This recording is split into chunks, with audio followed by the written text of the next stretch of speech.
ચારણ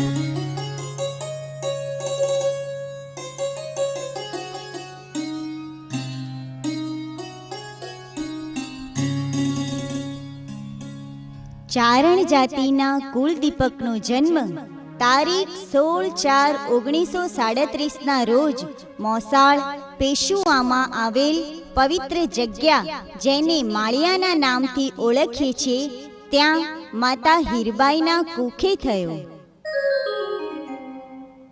જનની હીરબાઈના મોસાળ ફેદાણીમાંથી વુજીની સાથે રક્ષક બનીને આવેલ ખેતરપાળના આશીર્વાદથી થયેલ પવનપુત્રનું નામ પણ ભૈરવ રાખવામાં આવ્યું. એ જ ભૈરવદાની પોતાના જીવનયાત્રાની શરૂઆત ત્યાંથી કરીને કદમે કદમે ભૈરવ ખેતરપાળના આશીર્વાદ સાથે અવિરત આગેકૂચ કરી પોતાના જીવનના દરેક પળમાં હંમેશા એમને ફેદાણીના ભેરુનાથને સાથે રાખી વિજય કૂચ કરે. પેશુઆથી આ ખોળાના ખુંદનાર સાંભરણા પધારી પોતાના પરિવારમાં અને કુટુંબમાં નાનપણથી જ પોતાની હોશિયારી, પોતાનો વિવેક અને પોતાની વાક્ચતુરાઈનો પરિચય આપી દીધો હતો.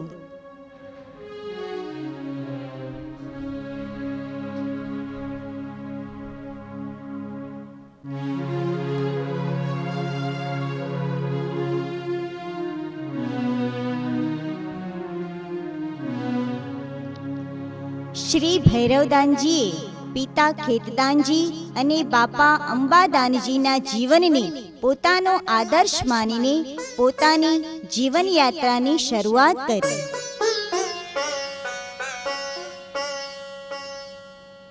બાળપણમાં અભ્યાસની સાથે પોતાના જીવનમાં કંઈક બનવું છે, કંઈક કરી છૂટવું છે અને પોતાના કુટુંબ અને સમાજને આસમાનના તાલ સાથે સરખાવવું છે તેવી ખેવના સાથે પોતાની આગેકૂચ ચાલુ રાખી. અભ્યાસ અને કોલેજ કાળ પછી લોક સેવા માટે LLB કરીને વકીલાતનો વ્યવસાય પસંદ કર્યો.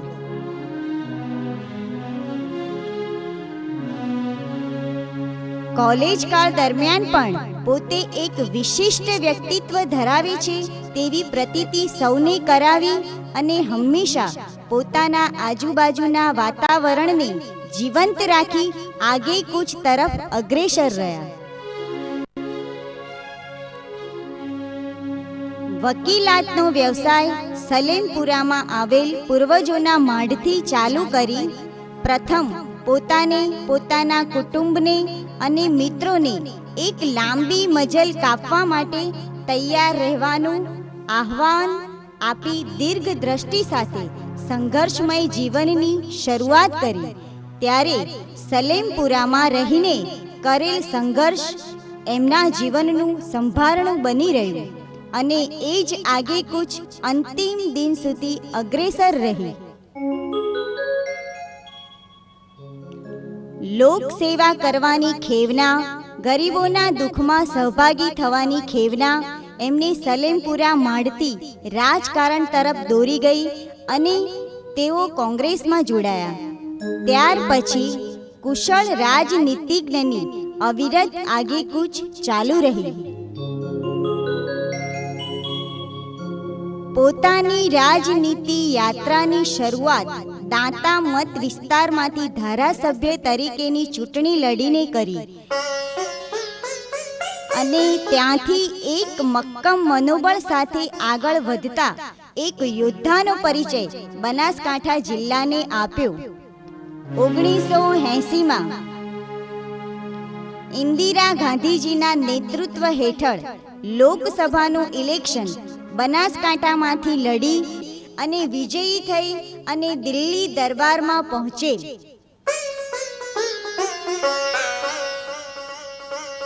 શ્રી BK ગઢવી માટે BK ફોર BKનું હુલામણું ગૌરવ પ્રાપ્ત કરે. દિલ્હી દરબારમાં બનાસકાંઠાનું અને ગુજરાતનું નામ ગૌરવવંતું બનાવ્યું પોતાના રાજકીય જીવનની આગેકૂચ એવી રીતે ચાલુ રાખી કે 1985ની લોકસભાની ચૂંટણીમાં ફરીથી બનાસની પ્રજાએ માનભેર દિલ્હી દરબારમાં મોકલ્યા. ત્યાર પછી રાજીવજીએ એમનામાં રહેલ અદ્ભુત શક્તિ અને કૌશલ્યના કદર રૂપે એમના પ્રધાનમંડળમાં સામેલ કરી રાજ્ય કક્ષાના નાણાં પ્રધાન બનાવેલ. ત્યારે દેશ વિદેશમાં અને સાંભરડા અને બનાસકાંઠાના નામને ગુંજતું રાખી પોતાની વિજયકૂચ આગળ વધારતા ગયા. જેમ એક યોદ્ધો એક પછી એક કોઠા પાર કરતો જાય, તેમ શ્રી બી.કે. ગઢવી સાહેબ પણ એક પછી એક વિજય અગ્રેકૂચના કોઠા પાર કરતા ગયા અને આગળ વધતા જ ગયા.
સાહેબનો પરિચય આલો એટલે આપણે સૌના માટે એવું કહેવાય કે કોઈને કહીએ કે ભાઈ સૂરજ કેવો છે તો એનો કંઈ પરિચય આપવાનો હોય નહીં, પરંતુ કેટલાક યુવાનોને એમ હશે કે ગઢવી સાહેબ તો નાનપણથી આવા આવા જ હશે, પણ એમનું એમ નથી થવાતું. કેટલો એમને પરિશ્રમ કરેલો છે એ કદાચ નાના યુવાનોને ખબર નહીં હોય, એટલા માટે થોડોક એમનો પરિચય આપું તો અસ્થાને નહીં રહે.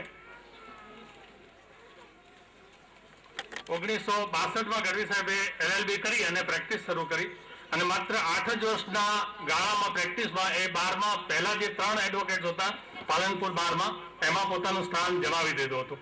1970માં તરત જ એમને રાજકારણની શરૂઆત કરી અને આપને ખ્યાલ નહીં હોય, માત્ર 36 વર્ષની ઉંમરે એ સૌથી પહેલા બનાસકાંઠા ડિસ્ટ્રિક્ટ કોંગ્રેસ કમિટીના પ્રમુખ બન્યા.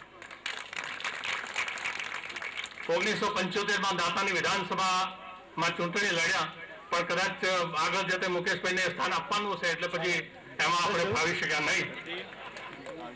1979માં માત્ર 42 વર્ષની ઉંમરે સૌ પ્રથમ ગુજરાતમાં લોકસભામાં ચારણ સમાજના પ્રથમ લોકસભા સભ્ય તરીકે પોતે ચૂંટાયા.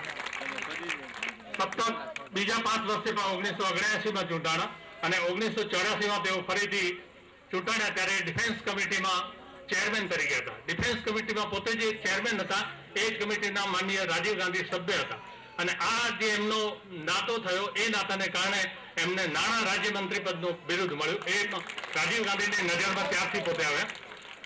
આપણા સૌના કમનસીબે એ પછી વીપી સિંઘે જ્યારે નાણામંત્રી હતા ને એમાંથી રાજીનામું આપ્યું ત્યારે કેબિનેટ મિનિસ્ટરનો નાણાં મંત્રાલયનો હવાલો રાજીવજી પાસે આવ્યો.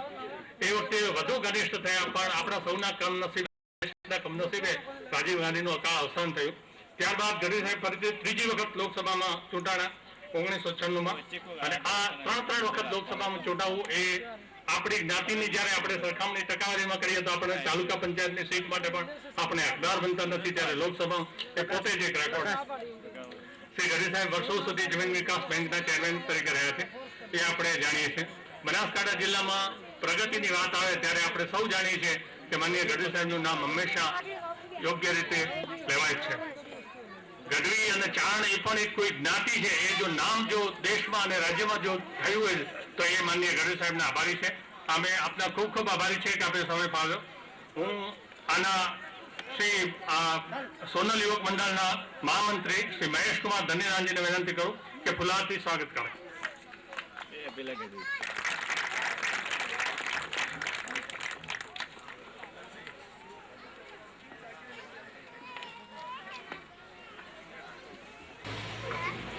આદરણીય દેવ સાહેબ, પ્રેમદાનજી, મંચ પર વિરાજમાન આગેવાનો, માતાઓ, બહેનો, ભાઈઓ, આપણે મારે કોઈ લાંબુ ભાષણ કરવું નથી અને કોઈ શીખવણી આપવી નથી. માતાજીને એક જ પ્રાર્થના છે કે દેવી દી ઘણા તું પાધરીએ પાધરા હોય કફેર તણા તો વેગળા કર્મ વરવડી. આપણે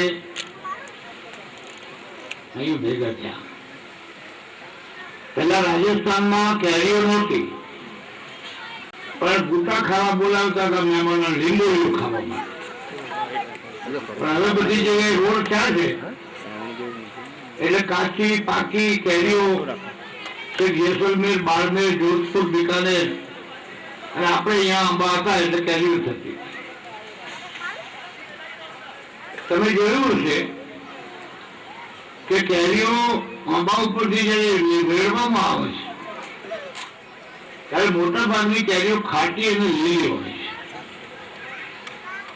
પણ એ કેરીઓને એક ઢગલામાં પાકમાં ભેગી કરીએ ત્યારે એનો કલર પણ સુંદર થઈ જાય અને મીઠાશ આવે, એમાં સુગંધી આવે.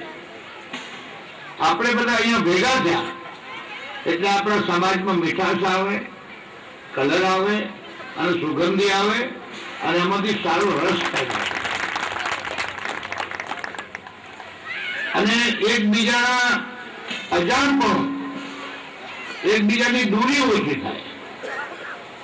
એટલે પેલો દુહામાં કહ્યું છે કે જુમ જુમ છૂટે અજાન પર છૂટું પ્રેમ પ્રકાશ, જૈસે કેરી આમ કી પકડત પકે મીઠાશ. એમ આપણે અહીંયા બધા આટલા બધા ભેગા થયા. જ્ઞાતિ બહુ નાની છે પણ છતાં સંખ્યા ઘણી સારી છે. જેટલા કુરિવાજો છે એ બધા દુઃખદાયક છે. સ્ત્રીઓને દુઃખ આપવું, પોતાના ઘરમાં પારકી દીકરી આવી હોય વહુ થઈને એને તકલીફ આપવી, એને દુઃખ આપવું એ રાક્ષસી કૃત્ય છે. દેવીના સંતાનો તરીકે રાક્ષસી કૃત્ય આપણાથી કેવી રીતે થઈ શકે? દહેજ લેવાનું, ટીકું લે. ટીકું લેવાથી કેટલી બધી એની આડ ખરાબ અસરો થાય છે. દીકરાના મગજમાં આવો ઘમંડ આવી જાય કે મારું તો 1 લાખ ટીકું આવ્યું છે, 2 લાખ આવ્યું છે, હું તો બહુ મહાન જબરો છું, મારે ભણવું નથી, મારે ધંધો કરવો નથી, મારે નોકરી કરવી. મગજમાં ફેલ, જેમ દારૂ પીવાથી, ઘણો દારૂ પીવાથી માણસમાં ફેલ આવી જાય એમ એને પોતાની જાત માટે જે અભિમાન આવી જાય એટલે એની 7 પેઢી બગડી જાય, એની આવતી પેઢી ખરાબ થઈ જાય. ભણે નહીં, ખેતી કરવાની હિંમત ન હોય, વિદ્વતાની હિંમત ન હોય, પછી રોટલા ભૂખ તો રાજા અને રંકને બંનેને 2 ટાઈમ લાગે. રાજા હોય તો એને ભૂખ લાગે છે અને ગરીબમાં ગરીબ ભિખારી હોય એને ભૂખ લાગે છે. ખાવા તો જોઈએ, ક્યાંથી ખાય? એટલે પછી કુશંદી કરી જાય. પછી એના મા બાપની પણ અવગણના કરવાનું મન થાય, પછી એને ઘરના વાસણો વેચવાનું પણ મન થાય, પછી એને બાયરીના દાગીના વેચી મારવાનું મન થાય, સસરા પાણ થઈ જઈને કંઈક હોય તો થોડું લઈ આવું એવું મન થાય. એમ અનેક જાતની એની આડઅસરો પેદા થાય અને એનાથી કોઈ પ્રતિભા વધતી નથી.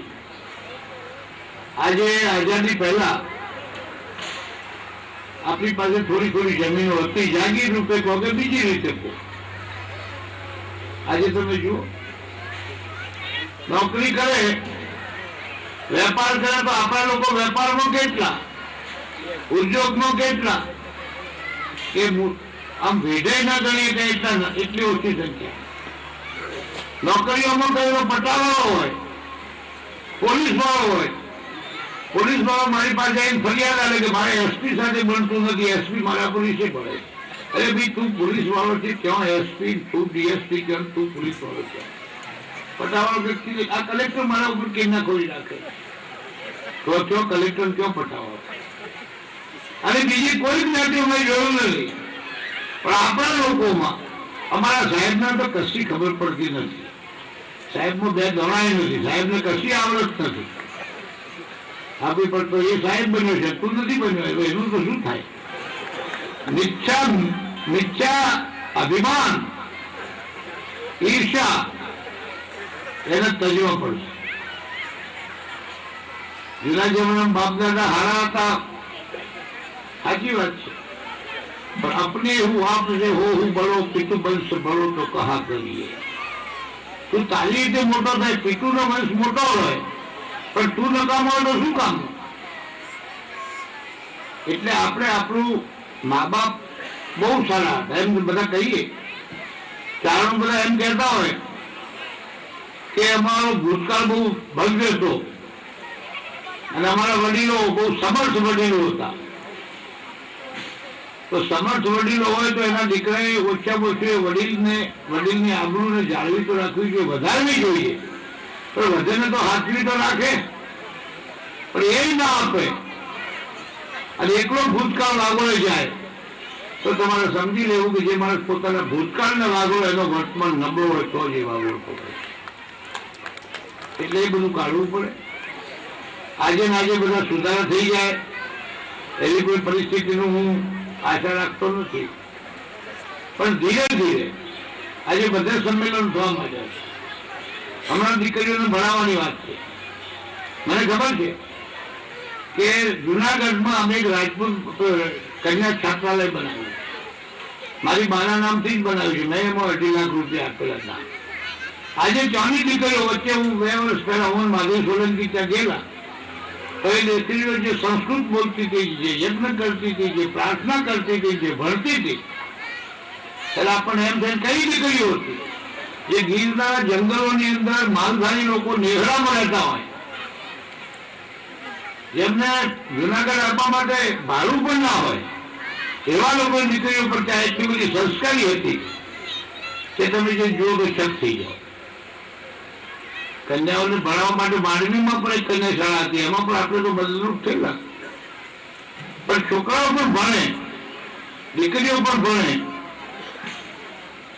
અને ભણ્યા પછી પાછી પોતાના ઘરે મહેનત કરે. એ જો બધું કરીએ તો સમાજને આગળ લઈ જવો છે. સમાજ ઘણો જ પાછળ છે. કોઈ એમ સમજે કે અમે 50, 500, 1000, 2000 લોકો નોકરી ઉપર જઈને સારા થઈ ગયા, મકાન જરા વ્યવસ્થિત બનાવ્યો તો આખો સમાજ સુધરી ગયો એમ માનવાને કોઈ કારણ નથી. આખો સમાજ સુખી થયો છે એમ માનવાને પણ કોઈ પ્લાન નથી. ઘણા લોકો તરણી જોઈતા હોય છે, વિધવાઓની પરિસ્થિતિ પણ એવી હોય છે.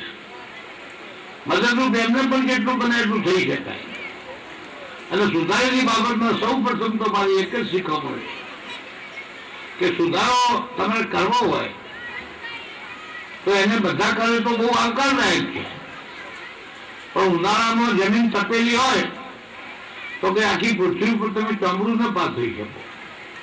પણ આખી પૃથ્વી ઉપર ચમડું ન પાથરી શકો તો ચાલે, પણ ઓછામાં ઓછા તમારા પગમાં તો જોડો પહેલો એટલે તમે તો નહીં મળો. એમ આપણાથી શરૂઆત કરો, શરૂઆત આપણાથી જ કરો. અને એમાં તો ફલાણો મોટો હશે અને ફલાણો નાનો છે ને એ મોટો કરશે ને આપણે શું કરીએ કે આપણે તો નાના માણસ છીએ, એ વાત પણ ખોટી છે. આપણે અત્યારે 4:15 વાગ્યા છે, થોડું લાંબુ ચાલ્યું છે. 5, 5:30, 5:30 વાગે કે 6 વાગે સૂરજ આથમ છે. એક વખત સૂરજ આથમતો હતો ત્યારે સૂરજને ચિંતા થઈ કે હું આ આથમી જઉં છું તો આખી પૃથ્વી ઉપર અજવાળું નહીં હોય, અંધારું થઈ જશે, પૃથ્વીમાં શું થશે? કારણ એક કોરિયું નાનું હતું દીવડું, એને કહ્યું કે મહારાજ તમે આથમો તો છો, આથમવાનું તમારા માટે નિશ્ચિત છે, આથમવાનો છૂટકો જ નથી, પણ તમે અફસોસ નહીં કરો. હું નાનું કાઢ્યું છું, તમારે જેટલો પ્રકાશ નહીં આપી શકું, પણ મારામાં દિવેટ અને તેલ છે તો જેટલું અજવાળું મારાથી પૂરું થશે એટલું તો હું હાલવાનો જ છું. એટલે તમે ચિંતા નહીં કરો. એમ દરેક માણસ પોતપોતાના પેલા પ્રમાણે જો કામ કરે તો આપણે બધા જરૂર ધીરે ધીરે ધીરે પણ અંતર થઈ જાય. રાજસ્થાનમાં પણ આજે ટીકાનો વિરોધ તો દેવ સાહેબ તો એના પ્રખર વિરોધી, એ તો ક્ષમતામય ના જાય. એક બે વખત મેં અમને ભરણે રોકેલા, બાકી એને હું પણ એવો જ વિરોધી ટેકવાના માટે.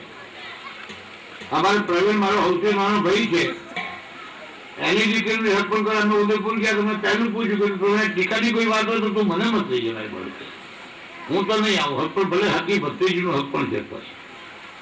એટલે કારણ કે આ બધામાં લોકો પીલી નાખતા હોય છે. તારી દીકરી છે, તારો દીકરો છે, જે આનું હોય કાઢજે બી, પછી તારી મરજી આવું કરજે, પણ અત્યારે શું કામ દેખાવ કરે છે? એટલે એવા બધા રિવાજો કાઢવા છે. સ્ત્રીઓને ઘણી વખત એવા નિશ્વાસો સંભળાય કે અરે આ જ્ઞાતિમાં જન્મી એના કરતા તો મરી ગઈ હોત તો હારું. એવું વાતાવરણ થાય ત્યારે એ ઘરની શરમ નથી, પણ આખા સમાજનું કલંક થાય છે. એટલે એના ઉપર આપણે ધ્યાન આપવું પડે. તમે બધા જ આવ્યા, સોનલ બીચ પહેલી વખત આપણે ઉજવી, માતાજી અહીંયા પધાર્યા મુંબઈમાં.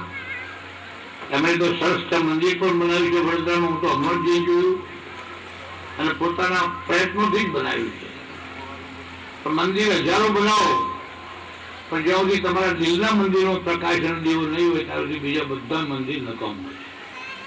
એટલે આજે યુવાનોએ આ કામ કર્યું છે, એ કામ બહુ સારું છે.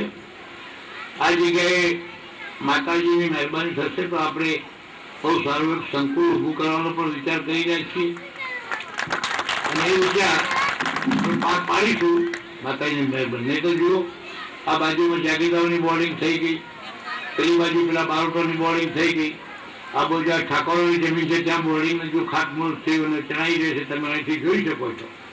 એટલે આપણે કોઈ મને આટલો પાયો પૂર્યો છે, પણ પાયાને અસર તો લઈ જવો પડશે. એટલે એના માટે પણ આખો સમાજ ભેગો થઈને સક્રિય થાય. અમારાથી બનશે એટલે અમે પણ સક્રિય થઈશું, અને આવતી પેઢી વિદ્યાર્થીઓ વિદ્યાર્થીનીઓ બધા સારી રીતે ભણી શકે, સારી રીતે રહી શકે, એ માટેનું એક સુંદર આયોજન અને વાતાવરણ ઊભું કરીએ તો જ આપણે આજે બીજ મનાવી એ સાર્થક ગણાય. બધા તમે આવ્યા છો, ખૂબ પ્રેમથી તકલીફ પૂછીને આટલી ઘડી બેઠા. તકલીફ પણ પડી છે કદાચ જમવામાં કે બીજામાં કે ત્રીજામાં, તો માફી. પણ બધા ખૂબ બહેનો અને ભાઈઓ પધાર્યા, તમારા બધાનો ખૂબ ખૂબ આભાર. અને માતાજી આપણને બધાને ને ફરીથી કીધું એમ, દેવી ઘણા તું પાથરીએ પાથરા હોય કફીએ તણા તો વેગળા કર્મ ફરક. એ સાથે પ્રાર્થના સાથે ધન્યવાદ. જય હિન્દ.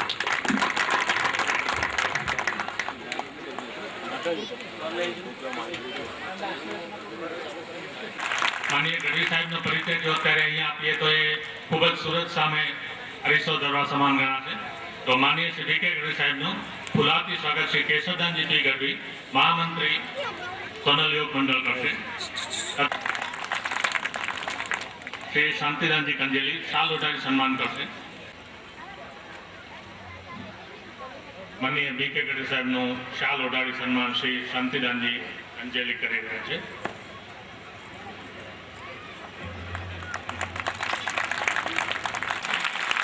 लगा है इसके पीछे, और निश्चित रूप से आप इसे जब खोल कर देखेंगे तो वाह किए बिना नहीं रह सकेंगे. जोरदार तालियां होनी चाहिए. सोनल नवी उपमंडल ने बहुत जोरदार परिश्रम किया है इस पुस्तिका के पीछे, और इस पुस्तिका में वो सारी बातें हैं, और मैं इसे अपने समाज के लिए एक संजीवनी बूटी की संज्ञा दे सकता हूं यहां से, क्योंकि ये पुस्तिका वो काम करेगी जो शायद हम सब मिलके भी नहीं कर सकते. इस पुस्तिका में वो ज्ञान है, वो बातें हैं, वो तथ्य हैं, वो सारी जानकारियां हैं जिन्हें प्राप्त करने के लिए हमारा समाज एक लंबे अरसे से बेचैन रहता था. જેમનું નામ, જેમનું વ્યક્તિત્વ સમગ્ર ચારણ સમાજ માટે બ્રહ્માસ્ત્રનું કામ કરે છે એવા શ્રી વી કે ગઢવી સાહેબને હું વિનંતી કરું કે તેઓ આજે પ્રસંગોચિત ઉદ્બોધન કરે. વંદનીય માતાજીઓ, બેન પ્રભાબેન ઠાકોર, ભાઈ શ્રી આજકરણજી, પ્રભુદાનજી, માતાઓ અને વાલા બાળકો, મારે કોઈ લાંબી વાત કહેવી નથી, કોઈ શિખામણના શબ્દો પણ કહેવા નથી, કારણ કે શિખામણ તો અંદરથી આવે તો આવે, અક્કલે શરીર ખાવું ઉપજે દીધા લાગે ડામ, એટલે અંદરથી જો ના આવે તો કઈ આવે નહીં. પણ આજે આપણે સોનભાઈ માના જન્મદિવસની બીજ ઉજવીએ છીએ. ખૂબ વાતો કરી, દીકરીઓને ભણાવો, દીકરાઓને ભણાવો, આગળ આવો, જમાનાની સાથે કદમ મિલાઈને ચાલો. આ બધું ક્યારે થઈ શકે? આ બધું કરવું હોય તો એકલી વાતોથી તો થાય નહીં. અમે આવા દેવી પુત્ર છીએ, અમે સરસ્વતી પુત્ર છીએ, અમે રાજ દરબારમાં રાજાઓને પણ ડોલાવી દેતા હતા અમારી ભાષા અને અમારી વિદ્વતાથી. અમારા બાપ દાદા આવા હતા, મોટી મોટી જાગીરો લીધી હતી, મોટા મોટા કામ કર્યા હતા. આવી બધી આપણે વાતો કરીએ છીએ, પણ આપણે પોતે શું છીએ એ જો વિચાર ન કરીએ તો એનો કોઈ અર્થ રહે નહીં. अपने ही वाप हो बड़ो पितु वंश बड़ो तो कहा करिए. તું તારી જાતે મોટો બન, એકલો તારો પિતાઓનો વંશ મોટો હોય તો એનો કોઈ અર્થ નથી. ત્યાં કુંભારિયાના દેરાસર છે, અને કુંભારિયાના દેરાસર જે જૈન બાંધતા હતા, મોટા કરોડપતિ હતા, એમને દીકરો નતો, તો દરરોજ અંબાજીના દર્શન કરવા જતા હતા. અને એમને એક જ આસ્થા કે માતાજી પ્રસન્ન થાય અને મને દીકરો આપે તો સારું. એક વખત માતાજી પ્રસન્ન થયા એમને અને કહ્યું કે માગ, જે માગે આપું. 20 વર્ષથી એ દીકરો માગવા માટે માતાજીને ત્યાં દરરોજ પ્રાર્થના કરવા જતા. જે દાડે માતાજી પ્રસન્ન થયા અને કહ્યું કે જે માગવું હોય માગ, ત્યારે એમણે કહ્યું કે હે માળી, તમે જો મારામાં પ્રસન્ન થયા હો તો મને કોઈ પુત્ર સંતાન ન થાય, મારું નખો જ જાય એટલો આશીર્વાદ આપો. માતાજી વિચારમાં પડી ગયા કે આવું કેમ? ત્યારે માતાજી કે આવું કેમ માગ્યું? તું આટલા વખત હું જાણું છું કે તું દીકરા માટે થઈ તો મારી ભક્તિ કરે છે. તો કે આજે હું આવતો હતો તો રસ્તામાં એક વાવ જોઈ. વાવ લાખી વણઝારાએ બાંધી હતી. લાખી વણઝારની પોઠો ઘણી પહેલા હિન્દુસ્તાનમાં ફરતી હતી, એટલે પોતાના પશુઓ માટે, પોતાના કેમ્પ માટે વાવો બાંધવામાં આવતી. આજે પણ આપણે ગામડામાં જઈએ કે ફલાણી વાવ કે લાખા વણઝારાએ બાંધી છે. ત્યાં કે એક માણસ બેઠો, અને જે માણસ વાવમાં પાણી પીવા જાય એને એમ કહેતો હતો કે મારા દાદાએ વાવ બાંધી છે, માટે 1 પૈસો આપો તો અંદર પાણી પીવાનું, નહીં તો નહીં પીવાનું. જો મારી પ્રજા આવી પાકવાની હોય કે એની બાંધેલી વાવ જે લોકોને માટે બાંધી હતી એમાંથી પૈસો ઉઘરાવવાની શરૂઆત કરે, એવી જો પ્રજા પેદા થાય તો એના કરતા ન થાય સારી. અને એટલા માટે હું આ માગું છું કે મારો દીકરો હવે નથી. આપણે ચારણ સમાજ બહુ મોટી વાતો કરીએ છીએ, પણ પહેલાની જે આપણી વિદ્વતા હતી, હમણાં રાજા રામચંદ્રજીએ સમુદ્ર ઉપર જે ધનુષ બાણ ચડાવ્યું એની જે કવિતા બોલ્યા, એ કવિતા અત્યારે કોઈ સમજે ખરું? અત્યારે જો આગળ વધવું હોય તો આપણે આપણા પગ ઉપર ઉભું રહેવું પડે, આપણે આપણા સંસ્કાર ફેરવી નાખવા પડે. અને કયા સંસ્કાર? ચારણોનો પહેલાનો સંસ્કાર આમ હતો, એ સંસ્કારને આમૂલ પરિવર્તન કરીને ચારણનો સંસ્કાર આમ થવો જોઈએ. જે લેવાનો સંસ્કાર હતો એની જગ્યાએ દેવાનો સંસ્કાર થવો જોઈએ. સોનભાઈ માના બધા આદર્શો તો આપણે ન અપનાવી શકીએ, પણ ધર્મના ગણો, માતાજીના ગણો, ભગવાનના ગણો કે ગમે તેના ગણો, એક તો ચારણની અંદર મિથ્યા અભિમાન નહીં હોવું જોઈએ. સ્વાભિમાન હોય, ગૌરવ હોય, પણ મિથ્યા અભિમાન એ ચારમાં નહીં હોવું જોઈએ. બીજું ઈર્ષ્યા અને દ્વેષ એ આપણા હૃદયમાં જરા પણ નહીં હોવું જોઈએ. કોકનું ઘર ઉપર બે સારા નળિયા હોય તો આપણા આંખમાં મરચો શા માટે લાગે? ઉલટું એમ કહીએ કે સારું છે, અમારો ભાઈ સુખી છે, એનાથી વધારે સુખી થાય, અમે પણ એનાથી વધારે સુખી છીએ. મિથ્યા અભિમાન અને દ્વેષ, ઈર્ષ્યા. અને ત્રીજું, ચારણો પાસે ઘણી જમીન હતી, ચાટ લોકો છે. હું કોઈ જ્ઞાતિની ટીકા કરવા નથી કહેતો, આ તો ખ્યાલી કહું છું. પટેલ ભાઈઓ છે, આપણા મોમન ભાઈઓ છે, બીજા ભાઈઓ છે, જમીનો ખૂબ હતી. ગઢવીઓનો વાંટો, ચારણનો વાંટો. પાછા બતાવે મહેમાન આવે તો આ બધો વાંટો એક જમાનામાં અમારો હતો. હવે તમારે વિભોય છે કે ના? હવે નથી હો. ખેતર બાજુમાં હોય, એક બાજુ પટેલનું ખેતર હોય ને એક બાજુ આપણું ખેતર હોય. પાણી એનું એ, જમીન એની એ. પણ કે પેલાને કે રાતે કરા પડ્યા કે વાવાઝોડું હોય તેના તો બિચારાને બહુ નુકસાન થઈ ગયું. શું થયું કે એનો તો ઘઉં હોઈ ગયા, એની તો જુવાર હોઈ ગઈ, એનું તો આમ થઈ ગયું. તમારે મારે કઈ નુકસાન ના થયું, કારણ કે જુવાર આટલાની ઢીચણથી વધારે ઊંચી વધી હોય તો નુકસાન થાય ને. મહેનત કરી હોય તો નુકસાન થાય ને. પાણી એનું એ, જમીન એની એ, મનુષ્ય એવા. બુદ્ધિમાં આપણે કહીએ કે સૌથી આગળ છીએ. એક વસ્તુ સમજી લો, આ દુનિયામાં કોઈ પણ જો શ્રાપ હોય, માણસના ગૌરવને હીલ તોડી નાખનાર કોઈ વસ્તુ હોય તો એ ગરીબી છે. અને ગરીબીની સામે લડાઈ લડવા માટેનું કોઈ હથિયાર હોય તો માણસનો પોતાનો પરિશ્રમ છે. એ પરિશ્રમ પછી વેપારમાં બુદ્ધિ વાપરે, ખેતીમાં બુદ્ધિ વાપરે, નોકરીમાં બુદ્ધિ વાપરે. અમારી પાસે ઘણા લોકો આવે છે, સાહેબ પટાવાળાની નોકરી કરતો હોય, કાં તો પોલીસની નોકરી કરતો હોય. આ કલેક્ટર મારા ઉપર બહુ કિન્નાખોરી રાખે. અરે ભાઈ, તારે પટાવાળી કરવાની, એમાં કલેક્ટર ને તારી વચ્ચે કેટલું બધું અંતર છે, શેની કિન્નાખોરી રાખે? આ ડીએસપી અમારા ઉપર બહુ કિન્નાખોરી રાખે. ફલાણા તો અમે ગમતા જ નથી, અમે ગઢવી ગમતા જ નથી. કેમ? તમે કોઈ એનો બાપ માર્યા છે, તમને ગમતા નથી? પણ એક કોઈ જાતની ગ્રંથિથી પીડાતું મગજ, એ મગજને આપણે સુધારવું પડશે. અને એને માટે કેળવણી વગર બીજો કોઈ રસ્તો નથી.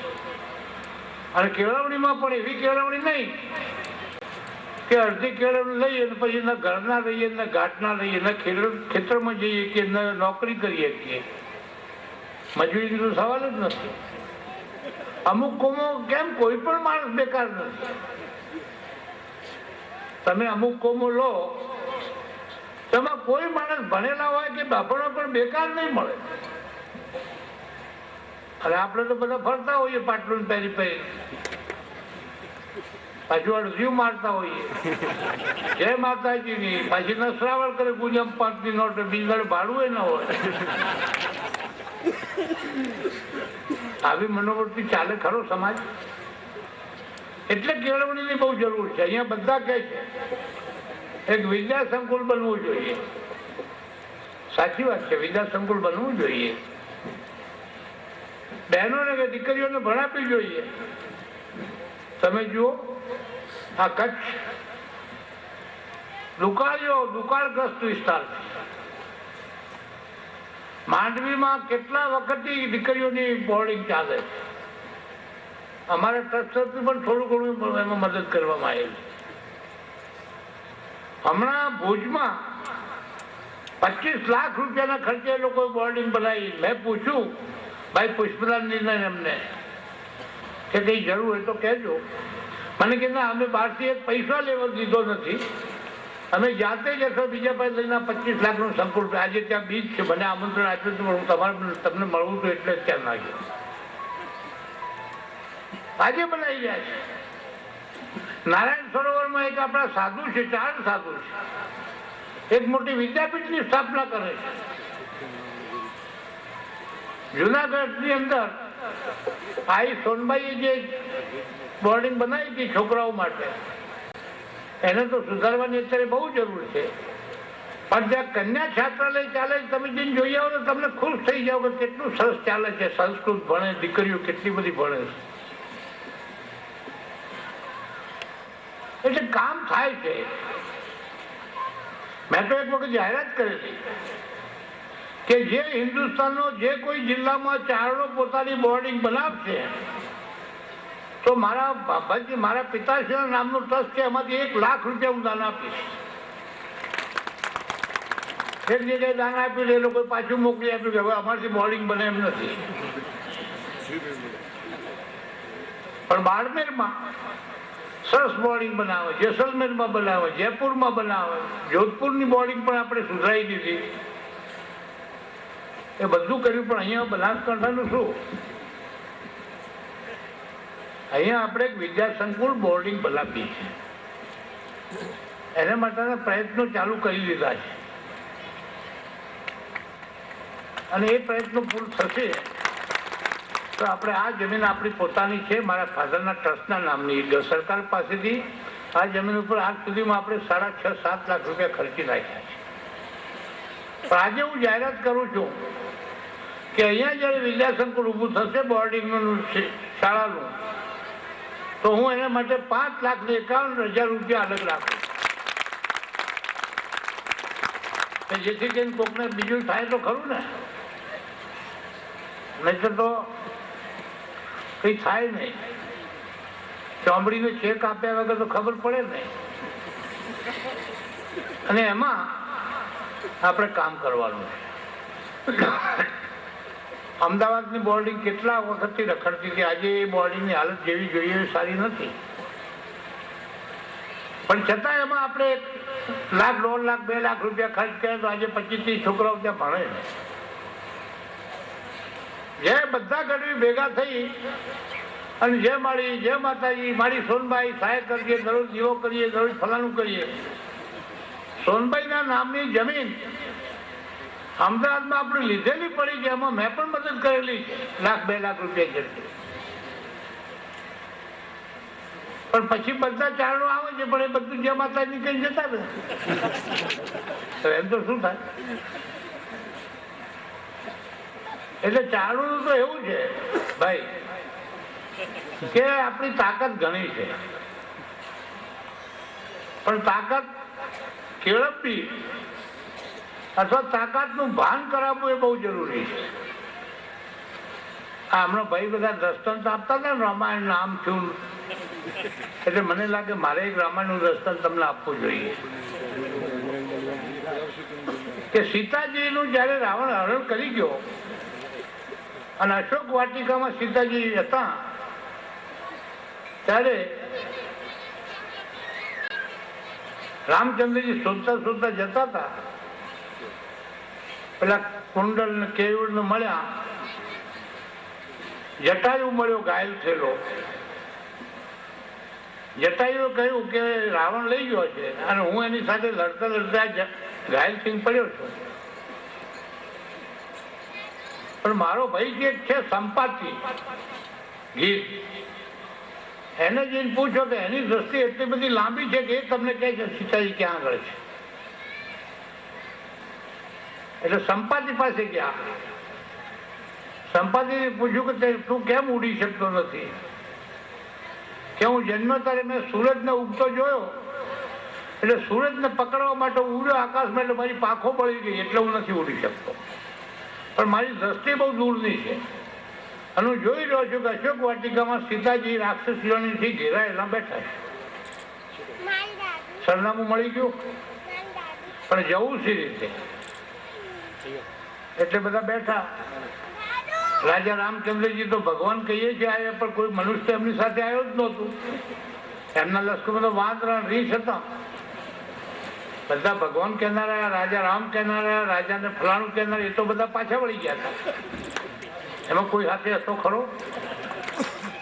વાંદરોનો રાજા સુગ્રીવ, એમનો યુવરાજ અંગદ, એમનો સેનાપતિ પેલો રીછ નો આગેવાન, શું નામ? જાંબુવાન. બધા બેઠા કે આ વચ્ચે દરિયો છે. હવે સીતાને કોણ ખબર આપે કે રામચંદ્રજી, લક્ષ્મણજી બધા દરિયાના કિનારા સુધી પહોંચી ગયા છે? તો જાંબુવાનને પૂછ્યું કે તમે જાઓ.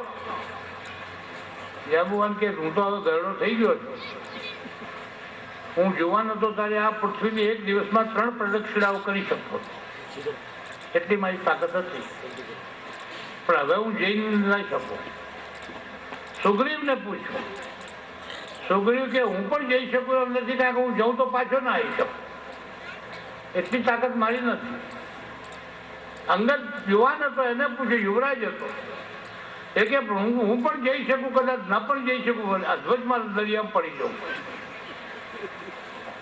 પણ જાંબુવાન બહુ બુદ્ધિવાળી વાળો હતો, ઘરડો માણસ હતો કે હનુમાનને પૂછો. હનુમાન તો બિચારા આ બધા લોકોને જ્યાં જોડા પડ્યા હતા ત્યાં આટલું નાનું વાંદરું થઈને બેઠેલા. હનુમાન કે મને આ મોટા મોટા દિગ્ગજો નથી જઈ શકતા?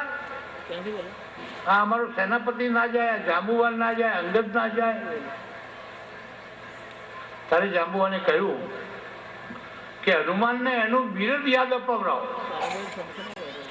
કે તું તો અંજની પુત્ર છે, તું તો વાયુ પુત્ર છે, તું તો જન્મતા આકાશમાં સૂર્ય ઉગતો તો એને કોઈ ફળ જોઈને કૂદો તો લેવા માટે, એટલા માટે તારું મોઢું શ્યામ થઈ ગયું ને ફલાણું થઈ ગયું.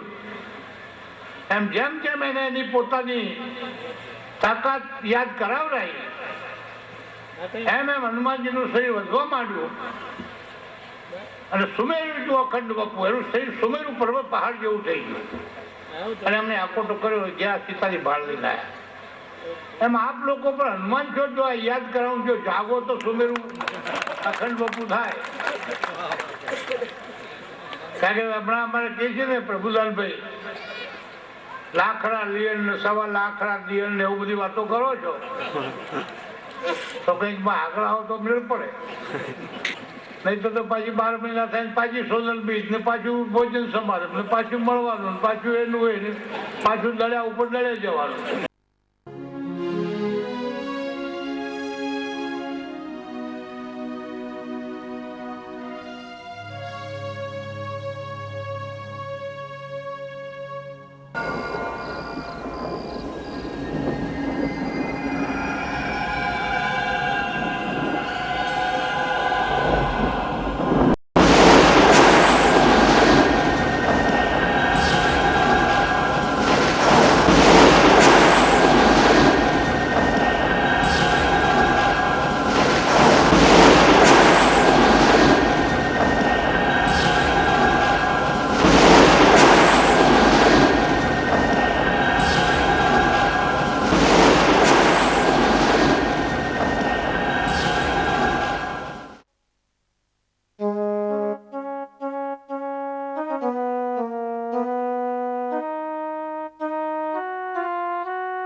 60 ઉપર એક સાલ પણ પૂનમ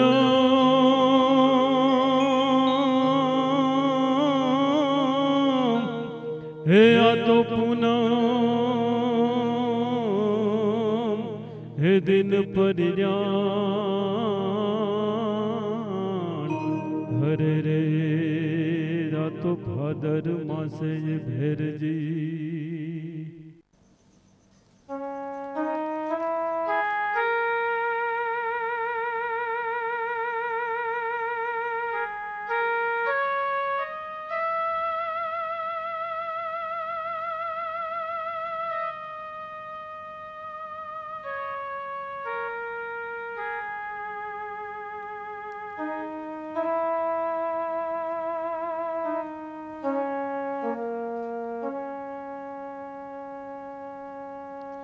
દ્રઢ મનોબળ, વિલક્ષણ વિચાર શ્રેણી, અદ્ભુત પ્રેમ, અવિરત માયા, શ્રેષ્ઠ અનુશાસન, શ્રેષ્ઠ વડીલ, પ્રેમાળ ભાઈ, આજ્ઞાંકિત પુત્ર અને સમાજ માટે કંઈક કરી છૂટવાની ભાવના, તે સર્વ ગુણોથી સંપન્ન એ પ્રતિભા પોતાનું જીવન એ જ બીજા માટેનો બોધ છે તેવું જીવી ગયા.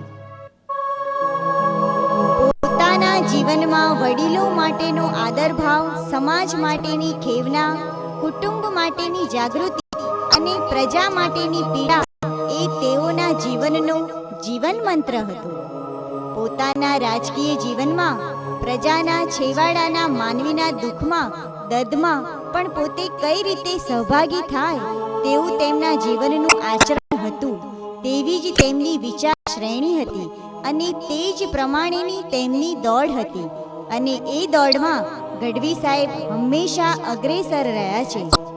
જીવન ઘડતરમાં ઉચ્ચ વિચાર શ્રેણીનો જે બોધપાઠ તેઓ પોતાનું જીવન જીવીને બતાવી ગયા છે તે કદાચ હવે પછીના સમયમાં આપણને જોવા ના પણ મળે. પોતે કરેલા કામની કોઈ પણ દિવસ કદરની ખેવના રાખ્યા વગર, હંમેશા પક્ષપાત વગર, પાર્ટીના લેબલ વગર, જાતપાતના ભેદભાવ વગર, ઊંચ નીચના મૂલ્યાંકન વગર, પોતાનું સમજીને દરેકને પોતાનું ગણીને આગળ વધ્યા અને એ જ ભાવના સમગ્ર જીવનમાં આખરી દમ સુધી રાખીને પોતાના આજુબાજુના વાતાવરણને હંમેશા જીવંત રાખેલ છે. અને તેથી જ આજે બનાસકાંઠાની પ્રજા ચોધાર આંસુએ રડી રહી છે કે આજે અમારો આધાર ગયો, આજે અમારો હીરાનો પારખું ગયો, આજે અમારો રાજ ગયો, આજે અમારો હીર ગયો.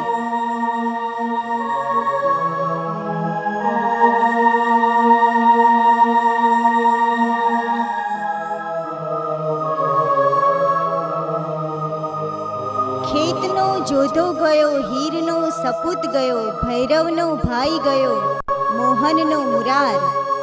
દીધો સાથ અર્જણનો અને લીધો સથવારો નરપતનો, આપણને હવે નહીં મળે બીજો અવતાર ભૈરવનો.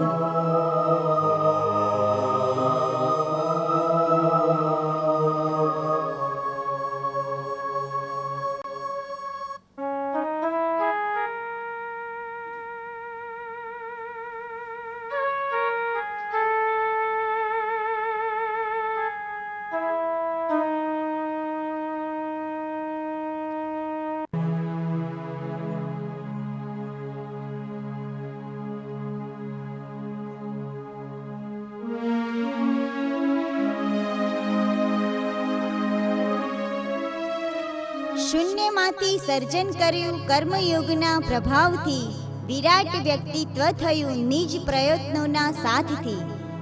અગણિત કીધા કામ ગરીબોના નિસહાયોના, હાકલ કરી આગળ વધ્યાને નેતા થયા બનાસના. સેવા કરી ગુજરાતની દિલ્હી તણા માધ્યમ થકી, બનાસને અમર કર્યું ભારત તણા નકશામહી.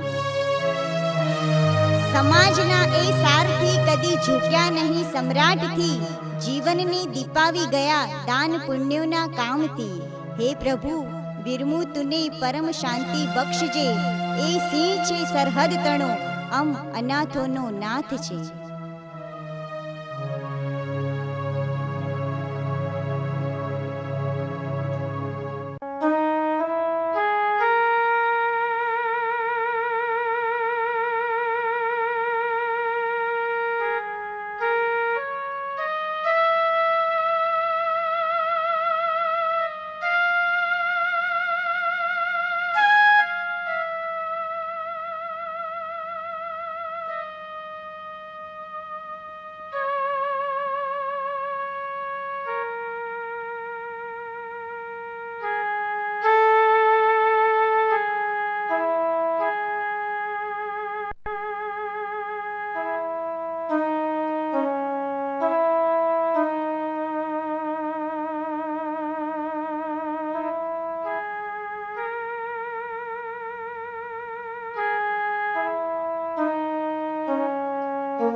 વિરાટ વ્યક્તિત્વનો ધણી, પરમ ચારણ તત્વ, વિચક્ષણ રાજપુરુષ, દયાનો દરિયો, દાન પુણ્યનો મહેરામણ, આતિથ્ય સત્કારનો પ્રણેતા, આમ આદમીનો માણસ, ગરીબનો છાંયડો, સમાજનો સુધારક, ચારણની ઓળખાણ એવા મુરબ્બી શ્રી BK ગઢવી સાહેબ આપણને સૌને રડતા મૂકી સ્વર્ગની વાટે સીધાવ્યા એ દેશ દીપકને સો સલામ.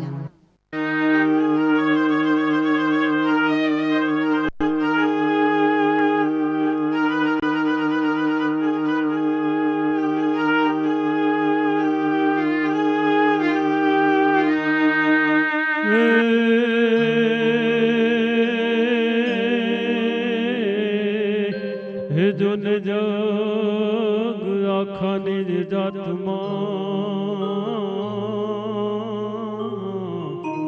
હરે રે તમે નાથ વધાર્યું નામ પણ દેખ ગોબા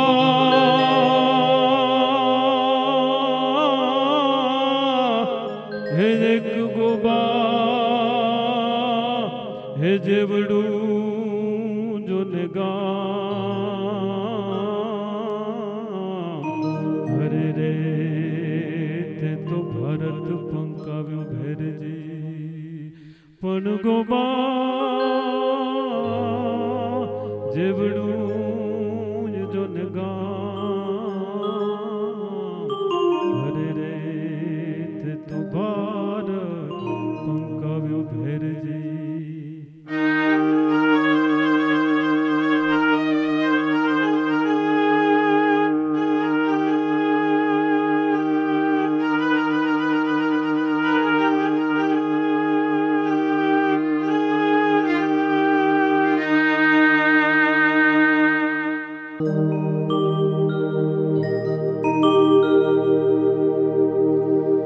પણ ભૂકંપ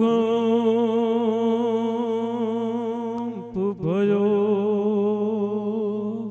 હે જોને ભ્રાત હરે રે રાજ સાંભરડાની શેરી રે પણ દેખ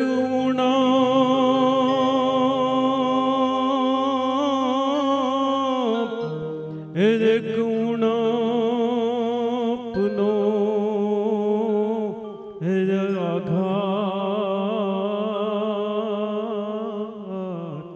હરે રે રાતો ભરાજ કદીન ભેરજી પણ તૂટે નદી હે નિરપાળી રે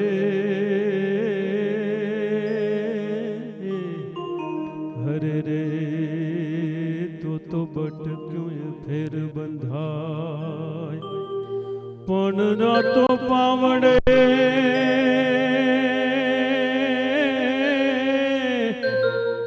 હે આ તો પાવડે હે નહીં હે પુરા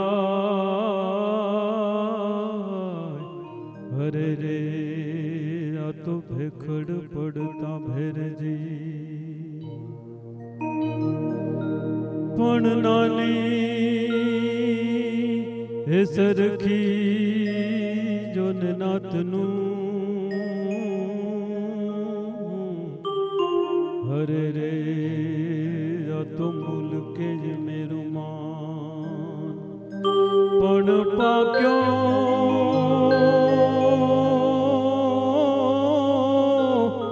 હે આ તો પાક્યો હે નથી ના પાકશે હરે રે હવે ભવમાં ભૈરવદાન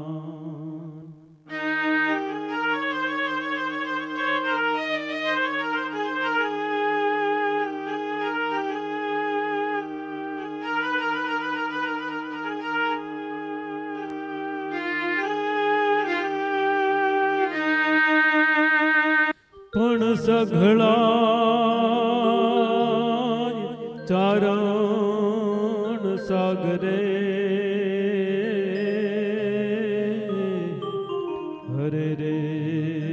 આ તો અચાનક પડ્યો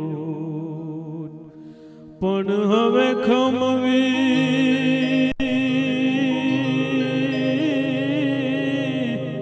હે હવે ખમવી કાયમ જોને ખો હરે રે આ તો ભાગે જે પડતી ભેરજી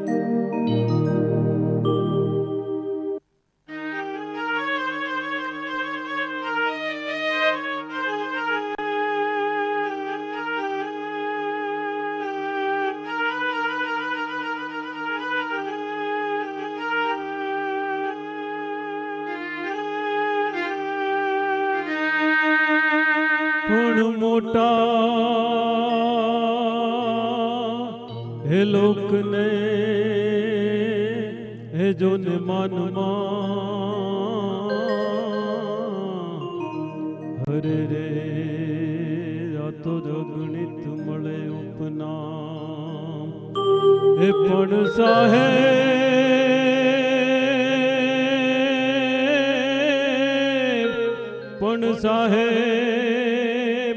તણું એ સન્માન હરે રે એક ભાલ્યું એક જ ભેરજી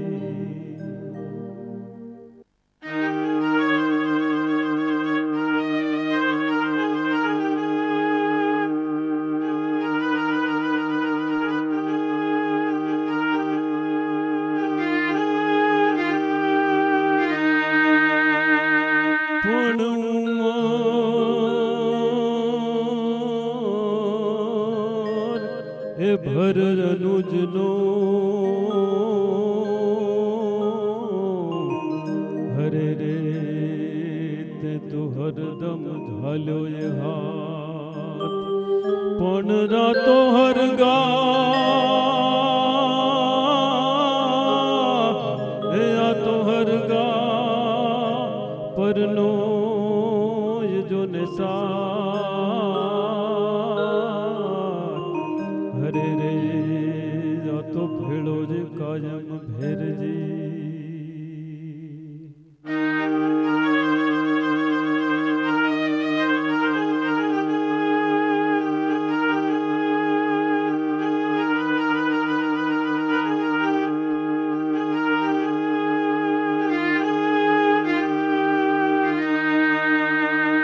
હે પણ ઉપમા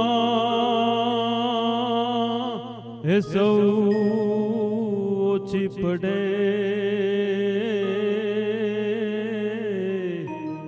હરે રે જોને શબ્દ જડે ન શેષ પણ શ્રદ્ધા હે આ તો શ્રદ્ધાંજલિ હે સિદ્ધ પાઠવું એ હું તો વિજય દાન વિશેષ પણ શ્રદ્ધાંજલિ હે સિદ્ધ પાઠવું એ હું તો વિજય દાન વિશેષ